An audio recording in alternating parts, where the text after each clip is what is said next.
السلام عليكم ورحمة الله تعالى وبركاته. أعزائي المشاهدين، أرجو أن تكونوا في تمام الصحة والعافية.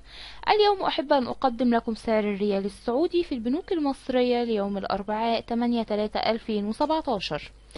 بنك بلوم 4 جنيه 65 قرش للشراء و4 جنيه 68 قرش للبيع. بنك الاسكندرية 4 جنيه 65 قرش للشراء و4 جنيه 68 قرش للبيع.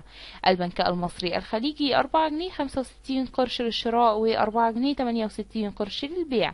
كريدي أجريكول 4 جنيه 64 قرش للشراء و4 جنيه 69 قرش للبيع. المصرف المتحد 4 جنيه 64 قرش للشراء و4 جنيه 68 قرش للبيع. البنك المركزي المصري 4 جنيه 64 قرش للشراء و4 جنيه 67 قرش للبيع. البنك الأهلي المصري 4 جنيه 63 قرش للشراء و4 جنيه 65 قرش للبيع. بنك مصر 4 جنيه 63 قرش للشراء و4 جنيه 65 قرش للبيع.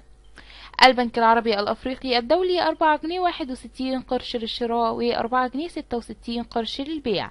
بنك قناة السويس 4 جنيه 61 قرش للشراء و4 جنيه 65 قرش للبيع.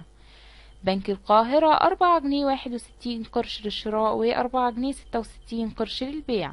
بنك مصر إيران للتنمية 4 جنيه 56 قرش للشراء و4 جنيه 71 قرش للبيع.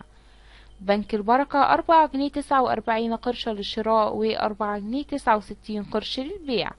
البنك الوطني اليوناني 4 جنيه 44 قرش للشراء و4 جنيه 50 قرش للبيع. التعمير والإسكان 4 جنيه 10 قروش للشراء و4 جنيه 81 قرش للبيع.